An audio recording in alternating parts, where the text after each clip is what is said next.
Today's episode is sponsored by amybarrickman.com. Amy's site offers a wealth of inspiration and information based on her extensive collection of vintage sewing and fashion treasures.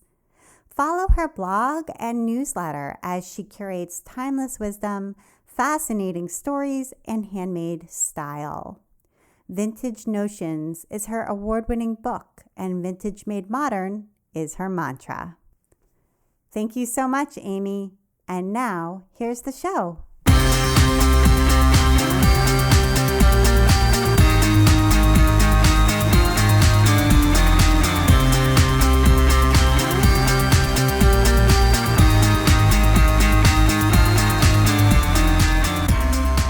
Welcome to episode 153 of the While She Naps podcast. I'm Abby Glassenberg.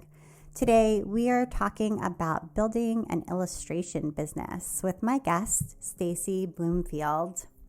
Stacie is the founder of the company Gingiber, based in Springdale, Arkansas. She's an illustrator and printmaker who sells prints, stationery, fabric, and homewares in over 500 retail outlets around the country. She's collaborated with many retailers, including West Elm, Brooklyn Industries, the Land of Nod, which is now called Creighton Kids, Moda Fabrics, Chasing Paper Wallpaper, and she's been featured on Design Sponge, MarthaStewart.com, and other publications. She's also one of the founders of the Creative Social Retreat. Stacie's the mom of 3 children, and she lives with her husband in Springdale. Stacie, welcome. Thanks so much for having me.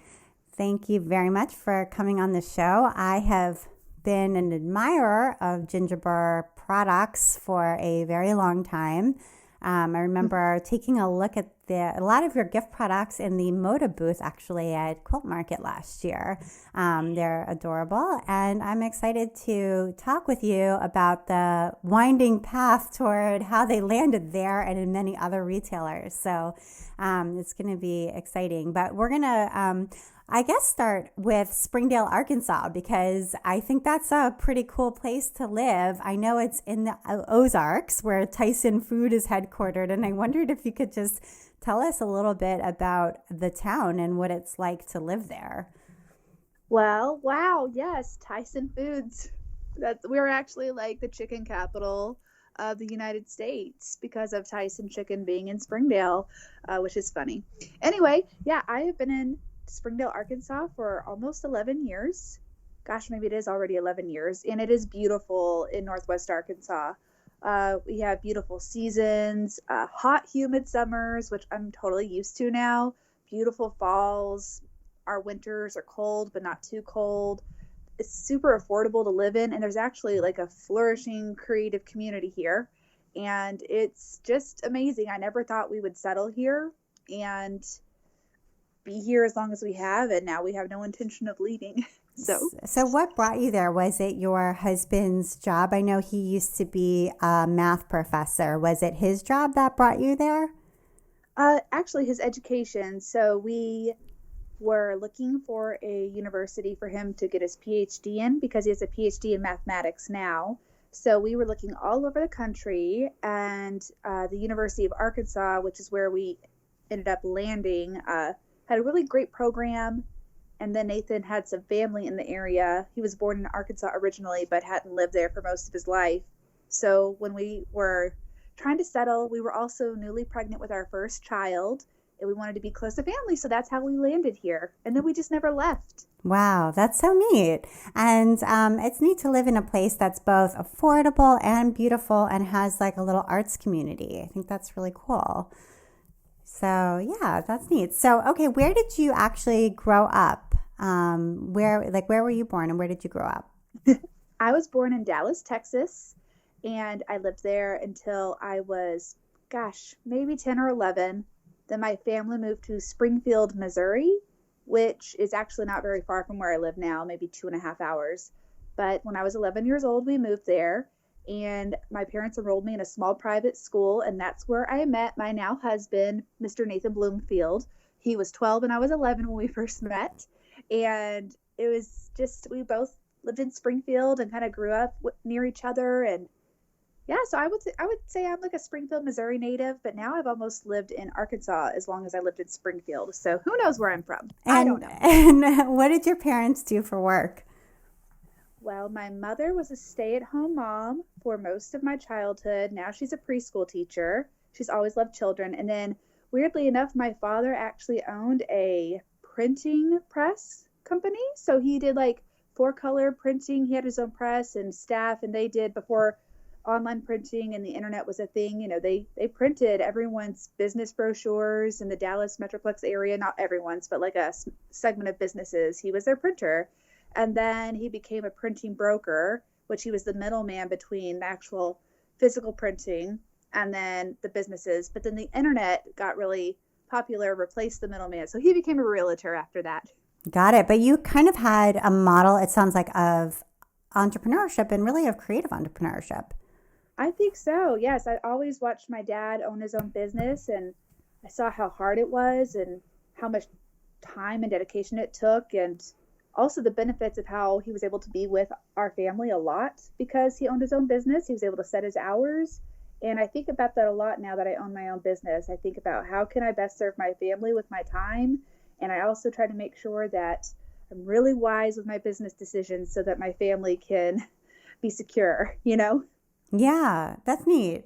So I know that you really loved drawing as a child. And did you know that you wanted to be an artist?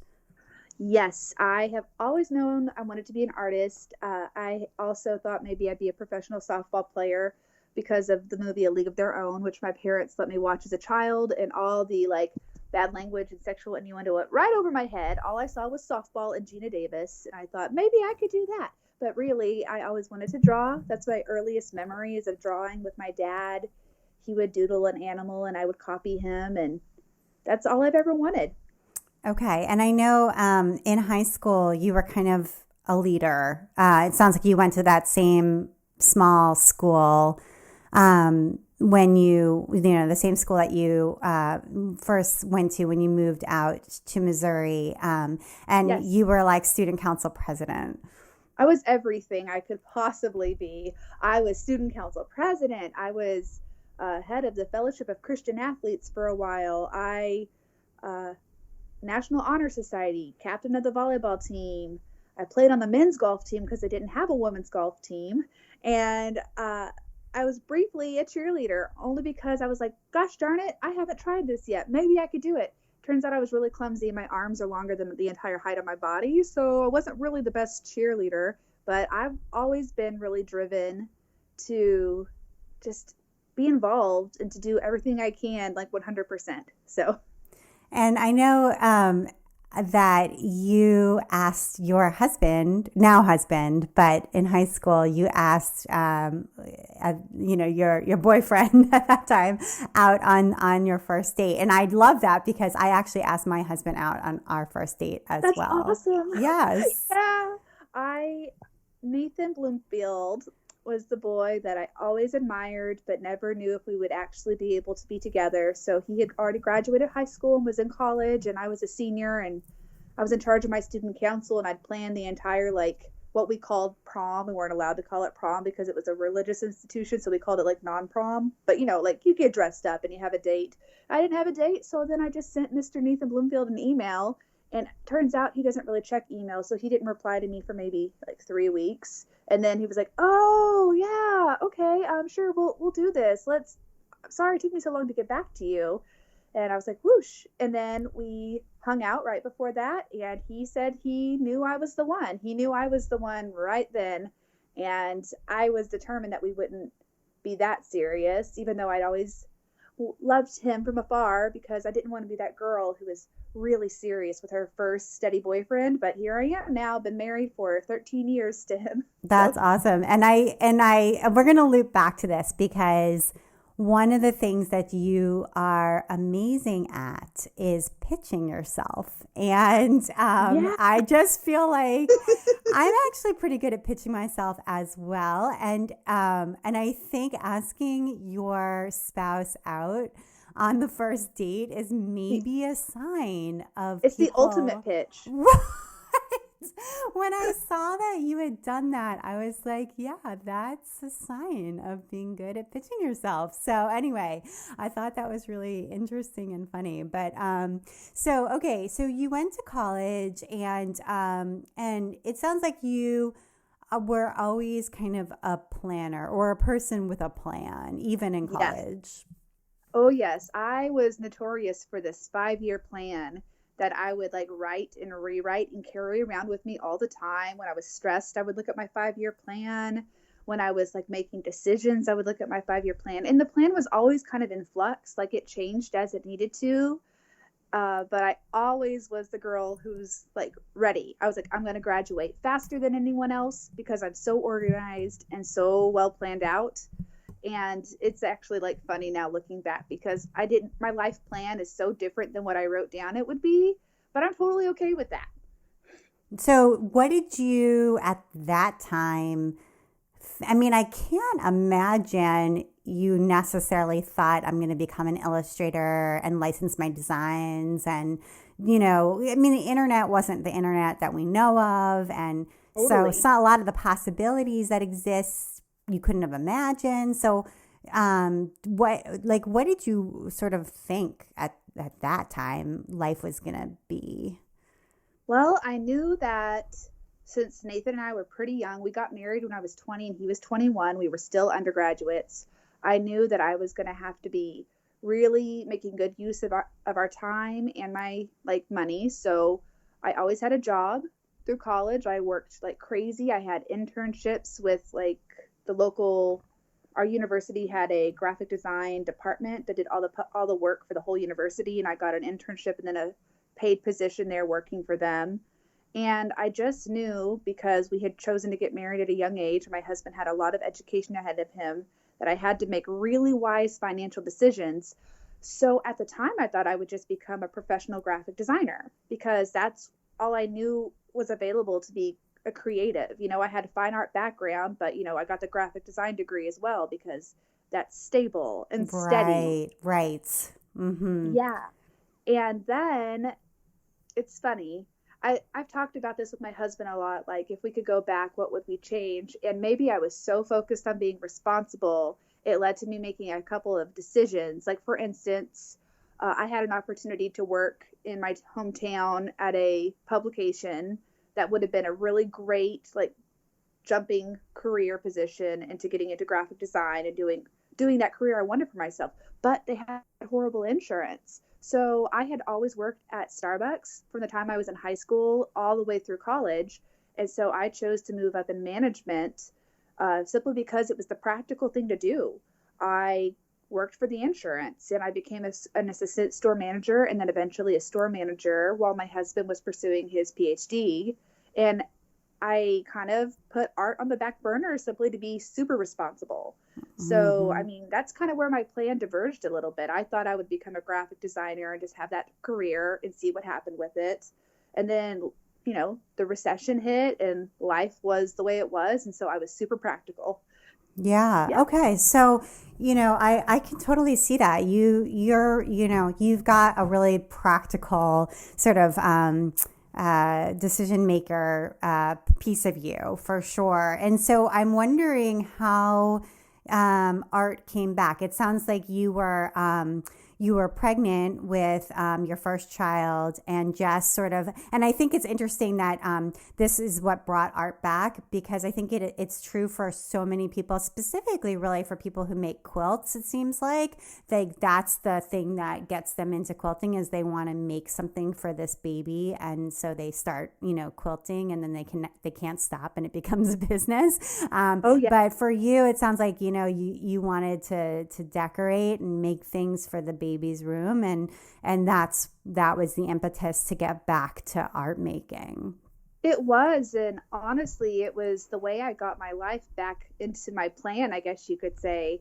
I had become so practical with my decision making that all the things that were kind of on that infamous 5-year list were kind of put aside for the sake of stability, which is also important.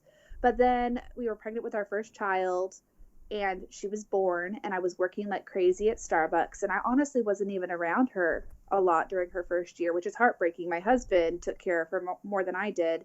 And I finally was looking at her bare room that literally just had a crib on it, and I had painted the floor. It was like a cement floor, and I'd painted some cute little checks on it that I'd seen in a maybe Domino magazine was the inspiration for that. And I was like, okay, it's finally time to decorate this nursery. But I hadn't drawn in years because I kind of had to put that part of myself away for the sake of getting like the job done and taking care of my family. So I remember one day I just had a bunch of manila envelopes for some reason and around the house, and I grabbed a Sharpie and I just started doodling with a Sharpie. And I think the first thing I drew was either a seahorse or a peacock.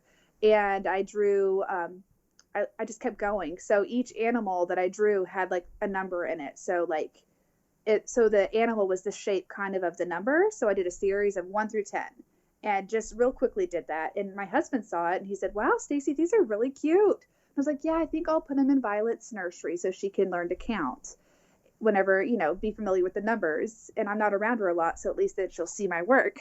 And he said, well, there's this thing called Etsy online that I just heard about. And I think it's for people like you who are just kind of part-time doodlers and crafty people and want to sell their work. You should really try to sell these. And at the time I was like not confident in my abilities at all. I was like, no, these are kind of lame. I don't think anyone would want them, but he's always been like a gentle encourager in my life. And so I remember at the time it was really scary, but I created the prints, and then I used like an online printing service to print them for me because I couldn't afford a printer yet. I made my first Etsy listings, and then I sold nothing for a really long time. So it was just, I got the ball rolling though. Ball rolling. I think that's actually encouraging for people to hear because I don't know. I think somebody encountering you today could easily think that it was just an overnight success because you have so much success. But to hear that, and this was maybe how many years ago? Because how old is your daughter now, that daughter? She's 10. Okay. 10 and a half. So we just celebrated our 10-year business anniversary from the day I opened my Etsy shop. Okay. That was in May. So no overnight success here. This was 10 years ago. You put these things up in your Etsy shop, didn't feel confident, didn't sell anything for several months. So I just think that like that is realistic and true. And that's what happened. I think that's a big part of the story. So yeah. Okay. And like didn't have a printer, didn't have the right equipment and all of that stuff. So eventually, right, you did make a sale, and things did start to pick up. It did. It did start to pick up. It was funny because when that first order actually did come through, I was terrified. I was like, oh my gosh, I have to package and ship something. What do I do? Because, you don't necessarily think those things through when you're first getting started. I mean, get the sale. Then I was a nervous wreck with the envelope and like how to ship it without bending. And I remember I decorated the heck out of that envelope. It was the prettiest envelope. And if you go back to my Etsy reviews, look at the first review, and it's from whoever bought that first thing from me. And they said, this envelope is so pretty. I'm going to keep it too. So that was really sweet. And it was just like that first little bit of customer feedback where I kind of took a big exhale and I was like, okay, I did it. First hurdle, sold a print. Then I was like, I need to buy my own printer, but it was $600. And my husband was a graduate student and we were not like super secure financially. So I was terrified. I was like, how many prints am I going to have to sell to afford this printer? And my husband was really sweet. And I think we dug through, we had a bunch of savings bonds. It's something that my husband's family, every year, our grandparent gave him a little savings bond, and he had a couple that had matured. And he said, we'll cash these and we'll use this to buy a $600 printer. And I was like, no, we can't do that. Like, that's so irresponsible. We could buy so much more. And he's like, no, we're doing it. So he helped me get online and we bought my first Epson archival printer. And when it arrived, I tried to return it because I was so terrified that we were being irresponsible with the money. And he was like, Stacie Bloomfield, do this.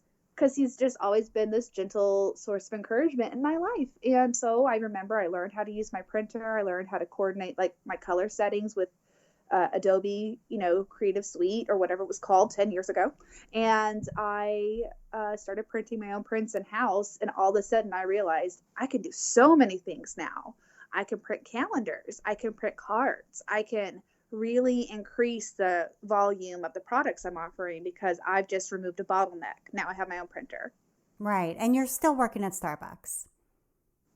Yeah, I was still working at Starbucks. I was doing this at night, or not really night because, my shifts were all over the place. I was just, anytime I had free time, I would do this. And then I did have I had this point where I was starting to build up some momentum, but I was exhausted at Starbucks. So I left my job at Starbucks and got another full-time job at our local university where my husband went to graduate school. And it was an office admin job that it was the first time I'd had a set schedule my entire life. And it was 40 hours a week, but that felt so relaxing because it was a set schedule. And I was like, wow, I get home by 5 o'clock. Look at all this time I have. So I'd feed my family, put Violet to bed, and then I just work, and at that point I was about 2 years into my business and things had really started to pick up. I mean, I look back at it and it wasn't like a ton of money, but I was getting like a consistent sale on Etsy every day. Right. So I was like, woohoo, what could be better than this? Like I'm paying myself a little bit of money, like little bit, like $100 a month is what I paid myself. And I put everything else back into the business.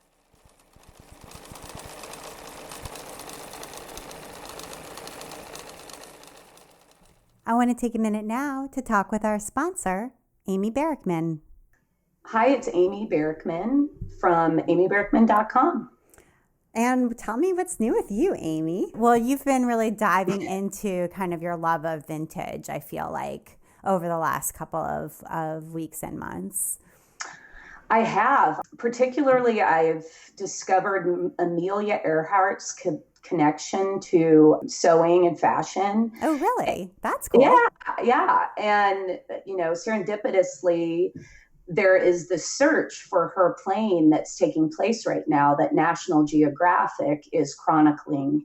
And there's a special coming out in October telling the story. And I recently read an article that explained that she would take her sewing box on long flights. And that got my interest peaked. And so I've written an initial blog post. I'm doing more blog posts sharing her connections and her story. And her birthplace home is just down the road from me. So I'm doing some video work, on location. And I'm just so excited to share it with everyone through my blog and newsletter and social platforms. That's super cool. I had no idea that she was interested in sewing. That's a really neat thing to discover. Well, she was quite an entrepreneur. She had her own line of patterns, sewing patterns. Really? Not unlike my connection with the company I founded, Indigo Junction. And she also licensed her name into a line of clothing and did luggage, scarves. But she really was a champion for women's rights and equality. She was quite a pioneer. So there's going to be some changes and some exciting things happening at amybarackman.com in the next few months. That's super cool. Well, I think people should totally go check it out. I'm going to go check that out myself. My daughter was Amelia Earhart for Halloween not too many Halloweens ago. So we have a special connection over here as well. Super cool. Well, Amy, thank you very much for sharing that. And where can people go and check this out and more content like it? amybarackman.com. And when people go to the website, if they sign up for the newsletter, they'll receive a printable that has some fun labels and recipe cards and one of our magic patterns like we featured in the Vintage Notions book. So I'm looking forward to sharing a lot more on the site and inspiring through, what's vintage made modern. Thank you so much, Amy. Thank you, Abby. And now back to my conversation with Stacie.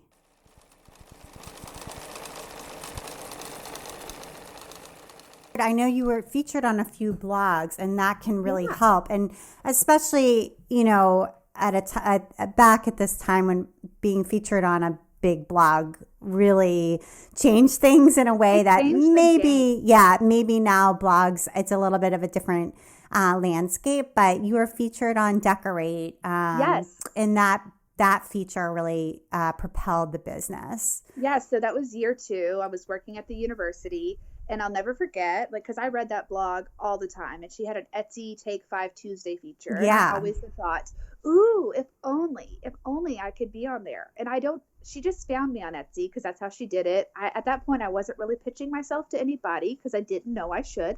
So I'll never forget, all of a sudden I started getting Etsy sales, one Etsy sale after another. It was like cha-ching, and then cha-ching, and then cha-ching, and you like that sound, right? And so I looked, and the traffic was coming from her blog, and I'll never forget, it said, this is from an artist on Etsy called Gingiber. I don't really know what it is about it, but I just like it. All the other ones were kind of like artful critiques of the work that she would feature, and mine was just a simple like, I don't know, I just really like it, and that was it. I was like, that's just what I like. So it was so fun because at the time Etsy didn't have an auto renew feature, right? So I was frantically going in and renewing all these listings that were selling because I was like, oh no, I don't want to miss a sale. So that happened. And then flash forward a few months, and I was pregnant with my second child at that point. And really I was about 8 months pregnant. I got an email from Etsy, and Etsy used to do this big feature where they would feature an artist and do a big interview with them and showcase their product. And it was a homepage feature. The homepage used to be so different on Etsy. It was wonderful. It was. I miss it. Oh, I it was know. But at the time, I mean, that was like it. Like, to be an Etsy featured seller meant that you were doing something right. So I got this email, and it was like a Etsy convo. They're like, hey, we think your stuff's pretty rad, and we want to feature you as a featured seller. And we want to do it the weekend of Black Friday. And just a heads up, people usually see a huge influx in their sales, so be ready. And I said, absolutely, I'll do this. But I didn't tell Etsy that I was actually due with my second child the day after Thanksgiving, which was Black Friday. But I was like, I can't say no to Etsy. I have to do this. And my husband's like, how are you going to ship your product if you're delivering a baby, Stacie? I was like, I can do it. I'm Superwoman. No problem. Yeah, no problem. I mean, I can't say no to Etsy. I've learned to say no now whenever like you need to. But at the time I was like, this is it. This is my shot. And I honestly, my little Lucy girl, my sweet baby, she came 2 weeks early, healthy as can be. She just came on her own. Her birthday's 11/11/2011. It was a beautiful day. And she came, and that gave me 2 weeks to kind of get ready for Etsy, which sounds crazy. So I had this newborn baby in my lap, and I'm frantically printing prints. And my husband, that day that the Etsy feature went live, I think he made 4 trips to the post office in one day just to try to keep up with how much we were selling. It was amazing. And I had my little baby there with me, and I just decided I'm not going back to work after maternity leave now. I'm going to go for it. And what was hilarious is I look back now, and the year that I quit my job, I think maybe I made $5,000. And that was enough for me to be like, I've got this. Right. But you know what? There was like a sign. I mean, it wasn't right. You only need like a signal. You know what I mean? Like, you can kind of read it as like, this is a message, not necessarily like I'm looking at the grand total here and it adds up. Oh yeah. At the time I was leaning into what was working. But I'll let you know, before I left my job, I made sure we had insurance. So it was before the current marketplace. So I had a really inexpensive policy that, wasn't super robust, but I made sure that I was covered. I made sure that I could pay myself enough to cover our insurance each month. And I knew that I'd be staying home, so I'd save on childcare with my daughter. And I leaned in and went for it. And because of that Etsy feature, I started getting wholesale requests. And I was like, what's wholesale? But people would message me on Etsy and be like, can we sell your products in our store? And I'd say, absolutely, we can do that. And then I'd frantically Google, what is wholesale? How do I make a line sheet? Because they're asking for a line sheet. What does this mean? I got my first licensing gig from that feature too. A magnet company messaged me and said, we want to put your work on magnets and we'll pay you for it. I had no idea what licensing was, but I was like, yeah, let's do this. Absolutely. And I mean, I was giddy. I was like, this is it. What more could I want? What more could Right. I want? Yeah, absolutely. And there's a huge learning curve. But again, like when you start to get those messages saying we want to do wholesale, we want to do this licensing gig, et cetera, right? You can read that as like, okay, there's opportunity here, there's potential. If I did commit my time and energy to this full time, I could make it into something, you know? So, but yeah, so that's really interesting. So, okay. So now you're working in this business full time, and I know that you've hired some people over the years to help you. Was the first person that came on your sister, or did you bring her on a little bit later? Well, I had a few people who were helping me sew. So something I didn't mention is I started offering hand sewn pillows to my product categories. Like I started offering screen printed tea towels and handmade pillows because it's what I wanted to do, and I couldn't keep up with the demand. So I had like what do you want to call them, seamstresses who were helping me, but they were like contracted. They weren't like my employees. They were just people who were working out of their house. But so my sister was my first actual employee, and it was amazing because at the time she was also starting her family and was looking for a chance to be able to work part-time and be with her kids. And at the time I was like super disorganized with all the emails I was getting and how to process these new wholesale orders. I had like I had no system, honestly. And she's mega different than me. We get along great, but she's like analytical and not as emotional maybe as I am. And she's kind of the yin to my yang. So I was like, crazy idea, Angie. What if you like work with me and help me with all this? And she was like, let's do it.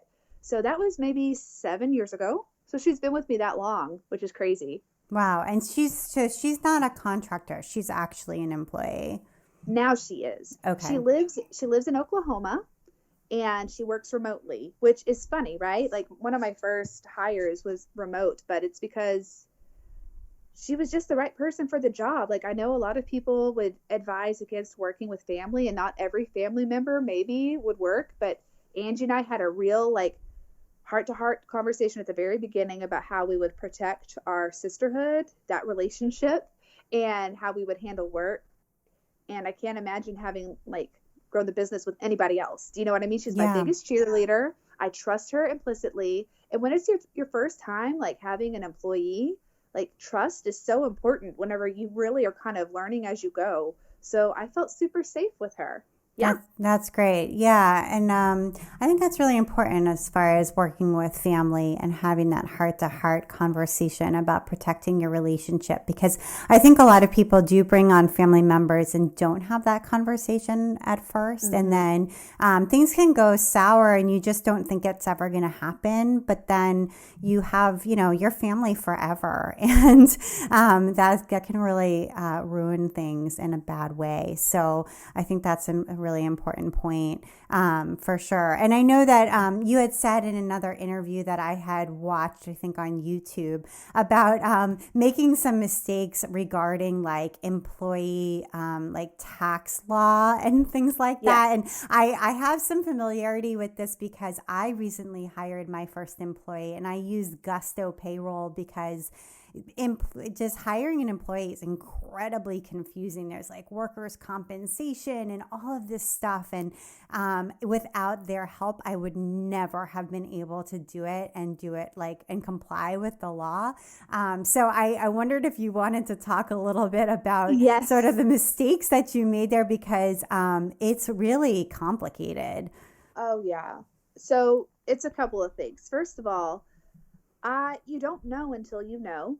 And I had no business background for hiring. Like when I worked at Starbucks and hired people, there was like an HR department that handled all the paperwork and stuff. So I didn't have to worry about all those things. I just had to manage essentially. So I was managing okay, but I didn't know about like withholdings and how much, where to put that money and how you pay it to the government and how you pay it to your state. And my father-in-law, who is a CPA, he helped me out early on with like getting my business license and things. And I'll never forget. He was like, Stacie, whenever the government comes for you, and they will come for you, they're going to look at you and say, oh, this poor girl had no idea what she was doing. He's like, so let me take this moment to tell you, you need to hire someone to help you with this. And I was like, so freaked out. I just hadn't been paying in, like I'd been paying employees, like just writing checks. Like I wasn't doing pay stubs. I wasn't withholding. I had no idea. I wasn't using QuickBooks. It was just like I was doing my best, the best I knew how to do, until someone alerted me to the fact that like, this might be a little illegal. So I ended up having a CPA, not my father-in-law, someone who lived closer to me, kind of take a look at everything. And that was the most, it's embarrassing whenever you realize that you've been doing things wrong. And so we got it all in the up and up. Like I owed a bunch of money for employee like back taxes, and I got it paid before anyone like, fined me. But there was like 2 or 3 years worth of stuff that I had to like catch up on. And I feel super safe and more confident with my business now because I actually do have it set up. But I will tell you, like, it is scary if you don't know what you're doing. Like, sometimes it's really hard to find the resources. Like, every state's different. Like, who am I going to call? I try calling like my state's like local like tax office, and they can't answer my questions very well because they're just like a small state government office. Anyway, all this to say, I really messed up, but I got caught up, and now I actually keep someone on my it's like a monthly expense. I have a local person who handles all of this for me. He also is a part-time operations manager and helps with a lot of other parts of our business, but he makes sure that we are paying our taxes on time, our employees are being paid properly, and it's all good. Yeah. And I feel like, before it's part of the expense of hiring. So before you're really ready to hire, you have to also be able to afford the CPA who can help you make sure that you're complying, or the payroll service, whatever you end up choosing to use. But if you can't also afford that, then you're not actually able to hire. Exactly. Yeah, so you have to be able to figure that in. And it is scary because it is for real, and it can shut you down in the end, and get you in big trouble. So now, bring us up to kind of today. I'd love it if you can kind of talk about like the full scope of Gingiber now, because it's really impressive. You have this, let's just sort of talk about the wholesale catalog that you have. We said you're in 500 stores, which is amazing. So how many SKUs do you have roughly? I don't know if you know the exact number, but like around how many SKUs are in this catalog that wholesalers can choose from or retailers can choose from? Almost 1,000, honestly, 1,000 different products that we manufacture and sell. Some of them are all in like the wholesale catalog. We have some products that are exclusively maybe for Moda fabrics, some products that are exclusively online. But I mean, I think we probably are at a good 1,000 products right now. That's amazing. And they run the gamut from like greeting cards to fabric to sort of tell us kind of like the main big categories. Okay, yeah. So with wholesale, that's primarily kind of our paper goods and gift items. So greeting cards, calendars, screen printed tea towels, tote bags, enamel pins. That's primarily what we are shipping out to those brick and mortars. And it's 500 small brick and mortars. I'm not in any key accounts. Like, you won't find my work in Anthropologie. You won't find it in Urban Outfitters. You won't find it in Paper Source right now. I have honestly built this with small businesses who believe in Gingiber and believe in the message. And so we have really personal relationships with all of our retailers. And my sister Angie, who started out just doing our, book admin, she now manages that entire program of our business. So wholesale is big. Then we also sell direct customer on our website. We still have an Etsy shop, but we open our own website, gingiber.com, and that's where we focus primarily our direct customer e-commerce sales. We have a subscription box on there. So it's a quarterly subscription box for our customers with exclusive merchandise that you can only get in the box. And we try to please all of our customers. We have stuff for quilters, stuff for crafters, stuff for paper goods enthusiasts, stuff for people who just need a little encouragement in their life. Then I license my products, my designs to companies. Like you mentioned at the beginning, Crate and Barrel, their kids company, Crate and Kids. I've worked with them for years and years. They're one of my first big wonderful stories about how I put myself out there, and I can talk about that later, but I pitched to them a cold email about wanting to work with them, and they said yes. And that's crazy. I work with Moda Fabrics, which is a similar story. I've done, 10 fabric lines with them in the past 3 years, and I'm working on my 11th right now. I have a wallpaper line with Chasing Paper Wallpaper. I have greeting cards with Sellers Publishing. I've done work for Quarto Publishing, Crane and Company. And right now I'm writing my first book that I sold to publishers over the summer. We had a book auction and everything. It's kind of nuts. Yeah, And it's amazing. And you had a retail store briefly as well. And I have one again now. Oh, you do? Oh gosh. At the beginning of the year, there's this beautiful building in my town of Springdale that I've always loved. And I used to tell my husband, I'm like, that's my building, right? And I've moved my studio a lot over the years. I have opened retail stores and closed them. I have tried all sorts of different things. And about 2 years ago, I started really getting better at listening to my intuition. And my intuition said, Stacie, you need to sit still and stop moving the studio until it is the exact right move, because it was really disheartening. I could go into that, but trying ventures and then them failing or not working, you just have to keep moving, right? So this building came available at the beginning of the year, and it was my building, the building that I always wanted. And it allows me to have a small studio space. It allows me to have a storefront and a workshop area where I can invite my community to come in and create artwork. So now we have instructors who come in and teach classes there, and we do it weekly. We do 2 classes a week, and that's where we also do all of our shipping out of. And I love it so much. So that's another part of our business that we've launched this year is the storefront and then the workshop component. Right. It's amazing. So yeah. And I feel like you have this motto, keep moving, Yeah.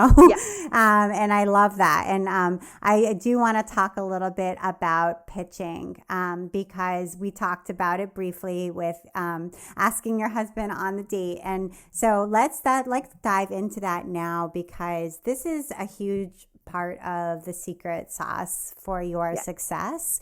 And we'll start with the Land of Nod, which is now called Crate and Kids. So in 2012, that was, I guess, the first really big licensing deal. Yeah. You were listening to this podcast, Smart Creative Women. And so, and you heard about this possibility of licensing with them. Yes. So when I was listening to that podcast, they had Michelle as a guest, and Michelle at the time was kind of the creative director of the Land of Nod. And the person interviewing her said, so how do you find artists to work with? And she said, honestly, artists can just email me directly. And she read off her email address during that podcast, and I paused it and rewound it. I was like, wait a second. She just gave out her email address for me to send her my pitch. And I had recently kind of sat down to make if you want to talk about the vision board, the 5-year plan, I was kind of mapping out my goals for my business. What were the dream clients I could have? And the Land of Nod was one of those dream clients. So I literally was hold the phone, pause everything. I'm sending an email right now. And it's kind of cute in hindsight because I made this little collage of all of my work and I inserted it into the email. And it was a very short but confident email. It said, hi, Michelle, this is Stacie Bloomfield with Gingiber. And I feel like we are the perfect match to work with each other. Here's why. And I told them all the little accomplishments that I had done with my business at that time, because, I've been an Etsy featured seller. So I told them about that. I told them about the blogs that I'd been featured on. At the time, Babbel was kind of a big website, and Babbel had named me the #1 nursery decor website or the #1 nursery decor Etsy seller for that year. So, I just listed off my accomplishments, 1, 2, 3. Here's my work for you to look at. I really look forward to hearing from you. Sincerely, Stacie Bloomfield. And I sent off that email. I didn't overthink it. I just did it. And I couldn't believe it. But within a few days, I had an email back from them. In fact, the email landed in my junk folder, I found out. So I was looking through my junk folder, and there was a reply. And I was like, oh my gosh. And it said, hi, Stacie. Yes, let's work with each other. We think you're perfect, and we know who you are. And that I was like, oh my gosh, they know who I am. They've seen my work. And immediately we did our first collection together.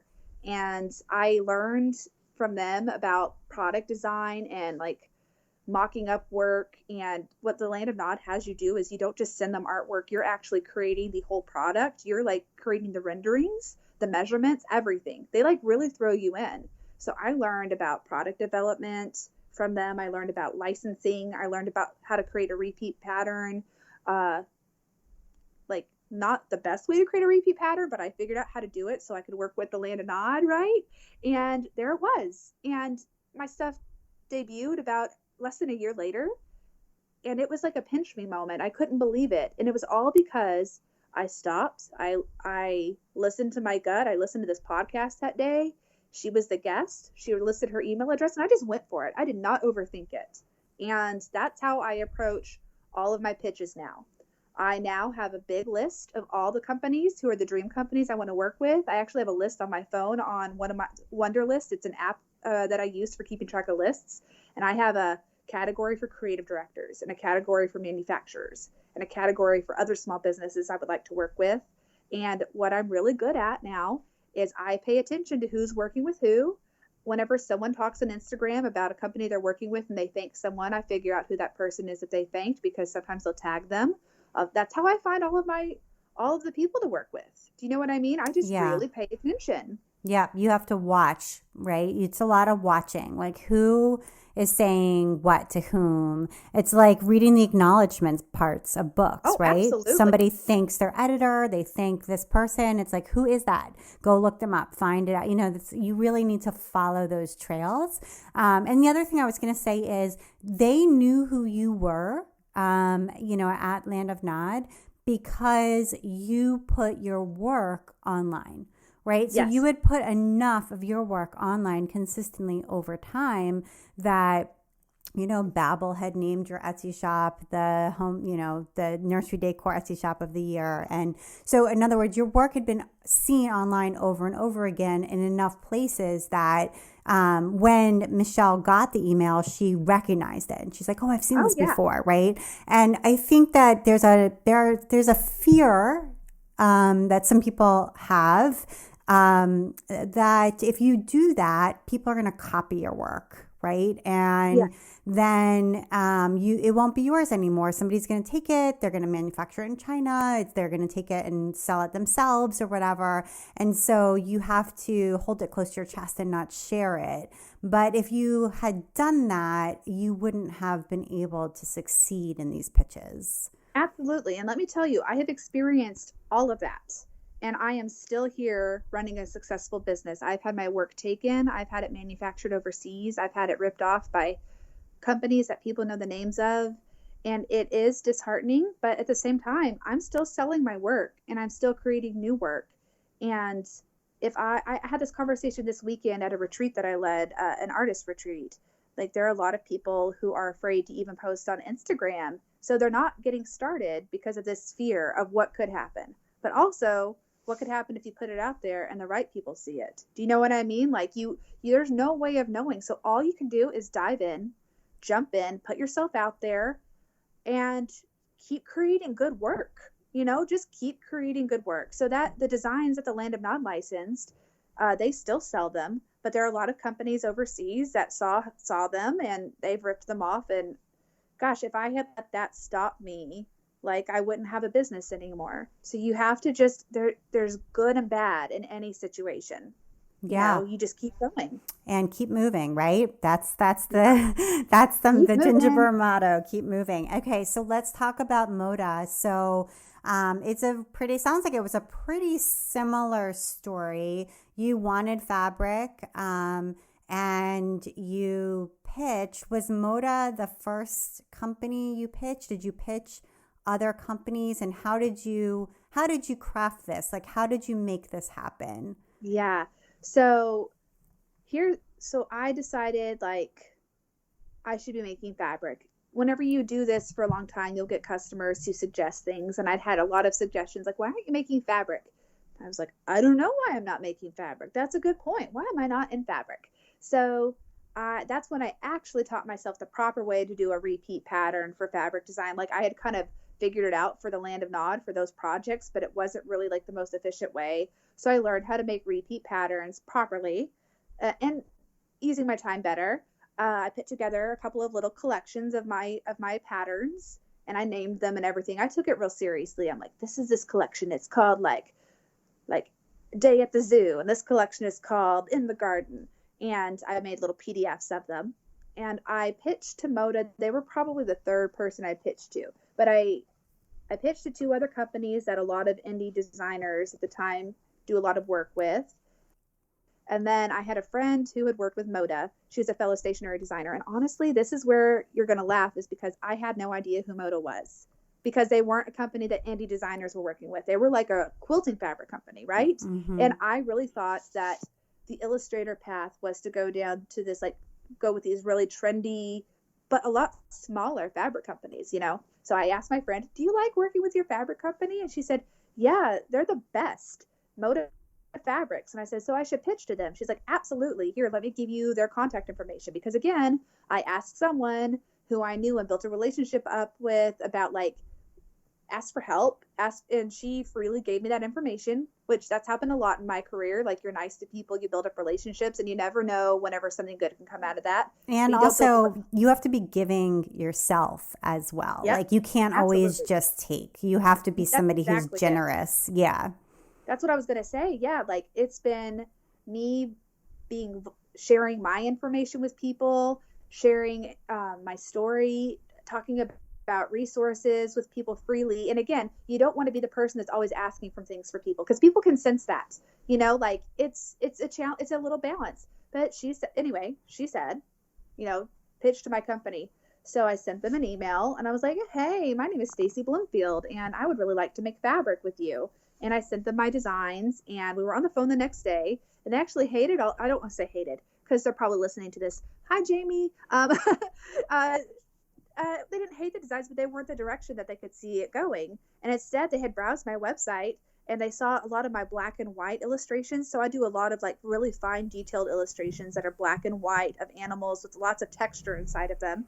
And they saw those, and they said, actually, how would you feel about making a collection based off of this instead? And I was like, I don't know, Moda Fabrics. I'm going to have to think about this, because I honestly didn't realize, like, one, they're the largest distributor of quilting fabric, like, in the world. Boom. Two, like, they're a great company with a great reputation, and they are really good to their designers. And three, like, there's a reason they are who they are and have been around as long as they are. So, like, you listen to them. But at the time, I was like, you know, I'm going to weigh this out. So let me get back to you. And eventually I did say yes. And we put that collection together. Like, within a week, I had final artwork to them. We got it done super duper fast because it was just a black and white line, so we could print it really quickly.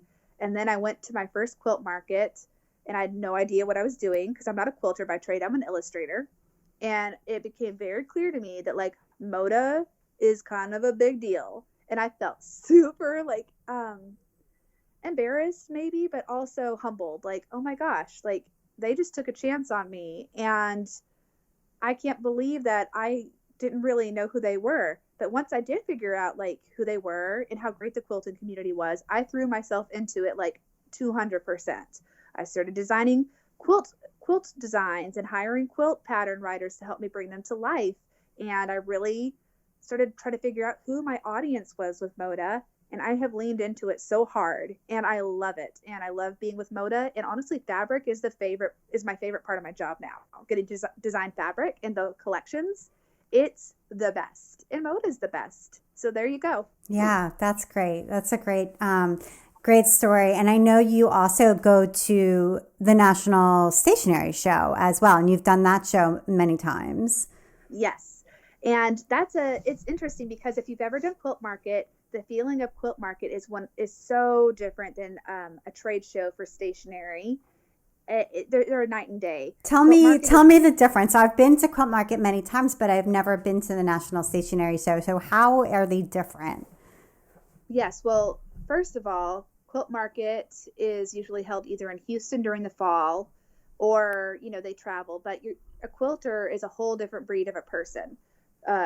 Very warm and friendly. You know, not excluding at all. Very welcoming.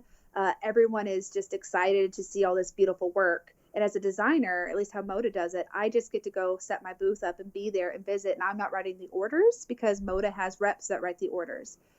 At Stationery Show in New York, first of all, you're in New York, which New York is like kind of intimidating.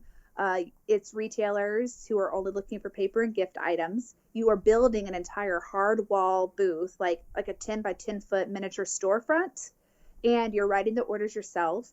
It's a lot longer than Quilt Market. And honestly, it's physically grueling and it costs a lot of money. Like to put on the stationery show, like to put that show on, you're going to spend at least $10,000 to $15,000 out of pocket just to get there, to rent your booth space and to show up and try to sell your products. And then it's like crossing your fingers and being like, please, please, please let people show up and buy my products, but there's no guarantee.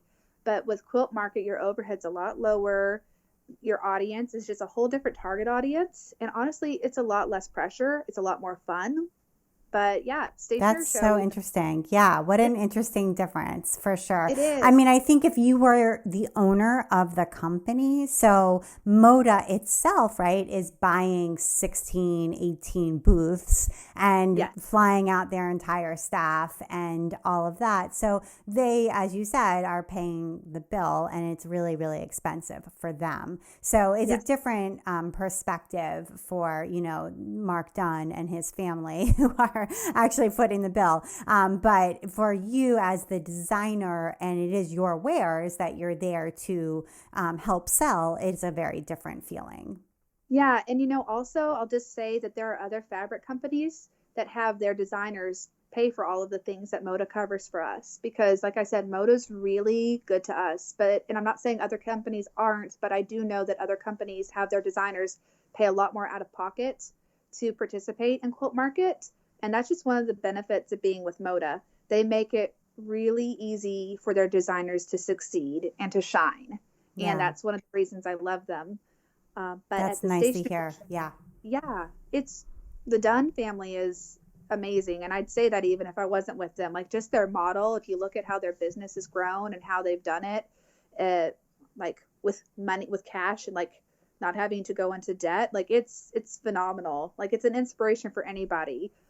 So I know you did a podcast. Yeah, I had them on the show, so people can go back and listen. They do talk about their business model, which is really an interesting one and different from other fabric companies. So that's an interesting thing. I wondered if you could talk a little bit about how you keep your voice unique as an illustrator, because I feel like I know you have a really big following on Instagram. I think you still do your Instagram posting or most of it yourself. Okay.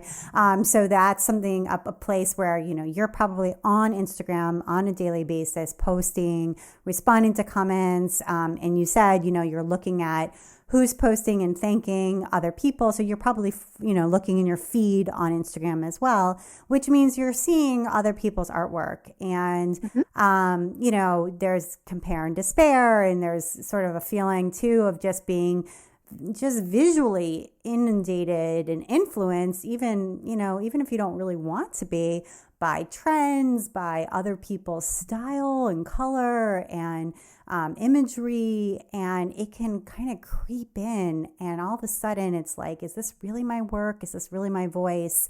And I wondered if you could talk about how you stay true to the Gingiber look and sort of voice. Yeah. Well, I'll tell you, first of all, I don't go on Pinterest at all, because if you talk about that visual overstimulation and being very easily influenced by other people's work, without realizing it, I think Pinterest is it's a blessing and a curse. So I choose for my own creative thinking to not go on there. And then I am careful about who I follow also on Instagram. I tend to follow, obviously I follow a lot of people, but the algorithm is strange. It'll show you posts pretty much with the people you interact with. So mostly the posts that I see are colleagues or people who I have real life relationships with. So I don't use the explore feature a lot, because I feel like that's a really easy way to kind of go down the rabbit hole of being accidentally influenced by other people's work. And in terms of keeping my aesthetic my own and my voice my own, I really don't look around a lot. I keep my head down. I also will say that I really have begun to listen to my own like gut instincts a lot more over the past 2 years. So I have been in business for 10 years. And when I started, it was nursery art completely, and that's it. And then I felt this little urge to kind of move towards also gift items because I realized that over half of my audience didn't have kids at all. They just liked my work. It was sweet and encouraging and kind of classic and timeless is the words that people gave me a lot, like on trend, but timeless. And so I kind of listened to my gut and I created gift items. And then about 2 years ago, I'm probably done having kids. My husband has a steady job. We're kind of out of a lot of the transitional phases in our life. And then I started feeling this internal nudge to take better care of myself as a person, also with how I was running the business. Like I was putting everything into the business, and this is all related to the art, I promise. But I was putting every ounce of energy I had into trying to grow my business and kind of fixated on it. And I was kind of smothering it to death because I was so focused on trying to grow that I kind of lost a little bit of my creative voice, I guess you could say. So maybe a year and a half ago to 2 years ago, I realized that I needed to like take a step back, breathe, quiet like the noise in my life, and get back in touch with like why I was creating art in the first place and what I wanted going forward. And it occurred to me like I really hadn't made any art for myself in a long time. I was just trying to like keep the Gingiber brand going, but I had lost a lot of the joy. So I started making artwork again for myself and then sharing it on social media.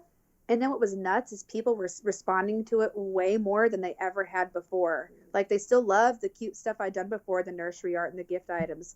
But then I started building this like personal connection with the social media audience that I had about like the things I was going through in my life and putting in my art. They were going through too. Yeah, I love the it's almost like self-care art. I would describe it as. It's like I forget the one. There's like a hand, and maybe it says like it's something about margin, like give yourself. Oh my gosh, give yourself margin. That's yeah, the name of my book that I'm love writing. that piece. I need it framed in my studio because yes. There's an amazing story. I'm going to have to take a minute to tell you this, and I'm glad you mentioned that. Okay, so guys, you need to listen to your gut, and you need to listen to the little calling inside your heart. Whenever you hear that voice, listen to it, because here's what's happened to me. And this has been a key to like my happiness over the past 2 years and the growth Gingiber has seen over the past 2 years. So in January of 2018, I was completely burnt out. The business wasn't growing as fast as I would have liked. I was making mistakes left and right. My family, I had 3 kids at that point, and we were just exhausted, because at that point it'd been like 8 years of business. And I even thought maybe I should close up shop, not because I wasn't still selling, but because I was exhausted and burnout will happen. So I drew this illustration for myself of a hand kind of making a little like a hand holding like an invisible something, like holding something. And it says, give yourself margin in the hand, like give yourself a little space. And I'd never made a phrase for myself. You see people on social media like my word for the year is this, my phrase for the year. And I felt it in my heart. I need to draw this thing that says, give yourself margin, Stacie. What does that even mean? I don't know. But I did. And I printed it out and I put it on my wall and I looked at it every day and I shared it on social media. And I was like, this is going to be my phrase for the year. I don't know what it means yet, but I got to find a way to put some space back in my life for myself. And that became my mantra for 2018. That's when I created this creative social retreat with 5 other local artists where we literally would like rent a house in the woods and would only make art all weekend with no agenda but to make art. That happened that year and it was so life-giving. I honestly poured a lot of energy into decorating my house, which is something that I love to do but never had made time for because I was so focused on the work. But I told my employees, because I had a few at that point, I'm like, I'm going to be coming in a little less. I will always get my work done, but I'm going to spend a little time decorating. I finally started going to yoga because I had no physical activity in my life because I was working so much. And someone had suggested yoga and I started going to yoga. I actually started going to therapy, which is amazing, and everyone should consider it if you feel like you need some extra support in your life. I'd always been afraid of the stigma associated with therapy because that's what was kind of taught to me was like, people only go to therapy for X, Y, and Z reasons. No one had reminded me that people go to therapy because they're human beings and are complex And sometimes we just need a little extra help, right? So I started going to therapy, and I did things that I never would have done before. I took off time from work to travel with my husband. I went to Scotland with him.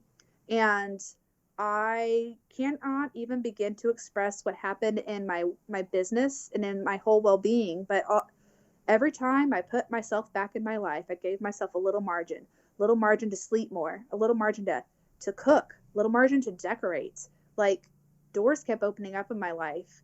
It's like I had been doing the same things over and over again for so long, like beating my head into the wall, being like, why isn't this happening? Why isn't this happening? Why am I stuck? And the minute I like changed it up and created a little bit more white space in my life, my business started growing again. And I mean like growing. My employees were shocked at how much changed. Like, it was just the happiness of everyone at Gingiber changed because I was happier. Yeah. And sometimes then, you need to just relax into it a little bit, you know? yeah. And I'll wrap this up, but I'll just tell you that for years, people have said, Stacie, why aren't you writing books? And I'm like, I don't know why I'm not writing books. And I pitched so much to every literary agent I could find and kept getting a no. So I got a no in 2018 from an agent, and she was just like, no, this isn't going to work.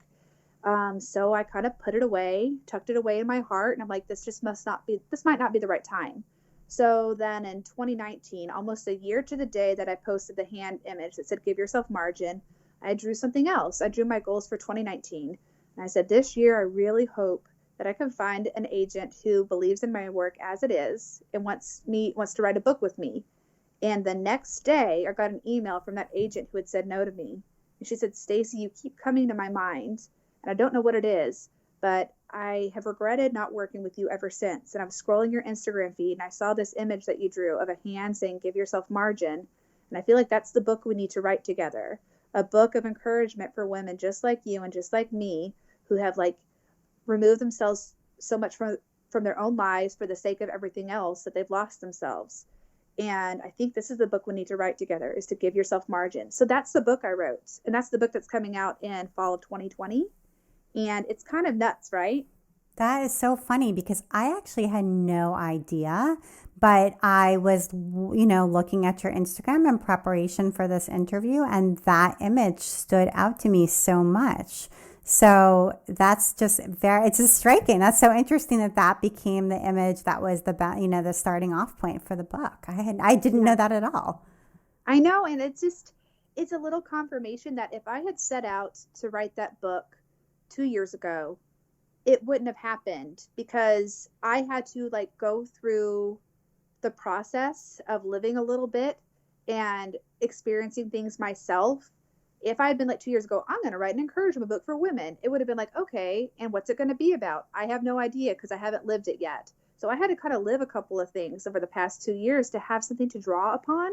So now a lot of my work, it's still Gingiber, it's still my aesthetic, but I've been pushing myself a little bit more because someone reminded me recently, like the message. So the work needs to be your work and beautiful, but the message is what people are responding to. So now I really think about that whenever I'm creating my illustrations. Like, I'm creating what I need to see, and I'm hoping that it will touch someone else too. And it's, I also think the other piece of this too is that it's okay to evolve. Yes. I think that it's okay to change. And I think there's some people who would be super afraid to alienate their audience because, that picture is not a picture of an animal and is not nursery decor. And it's like, I can't do that because that's off brand. And, the thing is, you've been in business for 10 years. You're a different person now. And it's not as though you're abandoning the old imagery. It's just that you're evolving. And in order for you to continue to grow, you have to be able to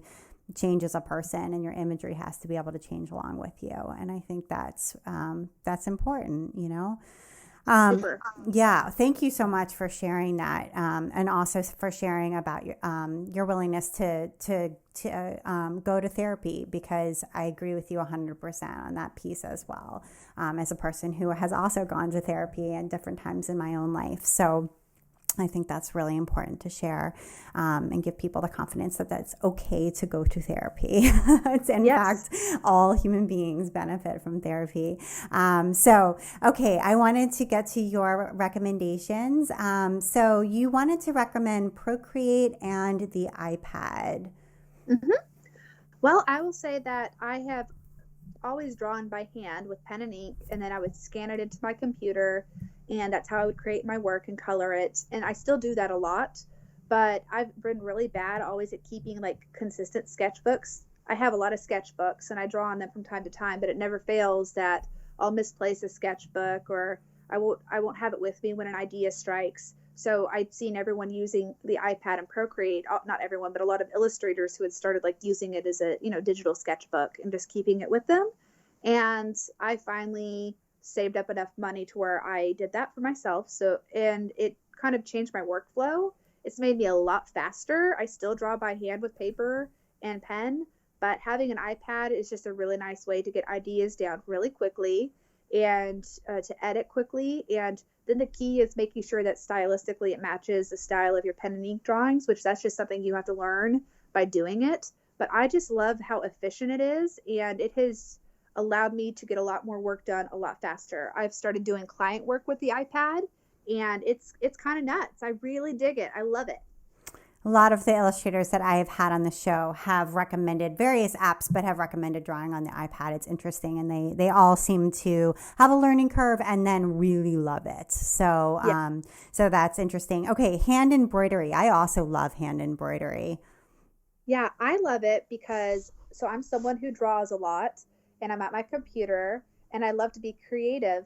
But there's just not a lot of time when you're running a business like I am to do a lot of the hands-on things that I used to. So last year I took up hand embroidery and I designed my own patterns, and I love how I can use my hands in a completely different way. It feels very meditative to me, and you get this beautiful piece of art at the end, no matter what pattern you choose, that's handmade, and it's your time, and you can make it however you want it to be.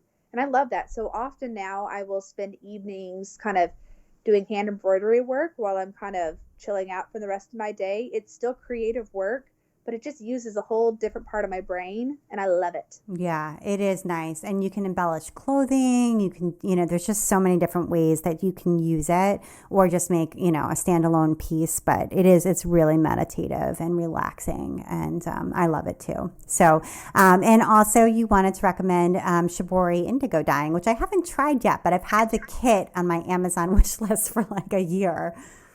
You have to do it. I just did it for the first time this weekend at this retreat that I help run. And one of my fellow artists, that was the class that she taught, was Shibori dyeing. And I've never done any type of dyeing at all because, it's a little intimidating. Here's what's beautiful about it. Indigo, no matter what, is this beautiful color, and there's no way to do the Shibori dyeing wrong. So if you're not familiar with it, it's using like a blue indigo dye ink, and you take whatever fabric you're going to use or whatever textile, and so it's a little bit reminiscent to tie dyeing. You can create shapes by using clips or wood or rubber bands, and you dye it and submerge it, and then whenever you open it up, it has this beautiful unique pattern.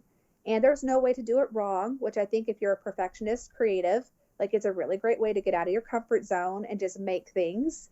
And it's a completely different tactile experience from anything else I had made. So now I have several tea towels that I've made from this past weekend, and every one of them is beautiful and unique. And it's also a nice way, you're usually going to be outside whenever you're doing the dyeing process, so it's also a great way to be creative but outdoors, Yeah. So I love it. Yeah, I need to do it, and it's a good thing to do with a group of people. So yeah, I need to get some friends together and do it. It sounds really nice. So well, Stacie, thank you so much for taking the time to be on the While She Naps podcast. I really enjoyed talking to you. It was great. Oh, thank you so much for having me. And you've been listening to the While She Naps podcast. I'm Abby Glassenberg. Visit my blog, whileshenaps.com, where you can sign up for my email newsletter to get the best in sewing, blogging, and small business delivered right to your inbox each week. Today's episode was sponsored by amybarrickman.com. Amy's community includes her Vintage Made Modern Facebook group. Be sure to sign up for her newsletter, join, and receive a welcome collection of printables, which includes labels and recipe cards, as well as a magic pattern for the crop jacket. You can also learn all about her adventures, from mining for fabulous vintage design to sharing talented makers with vintage made modern style.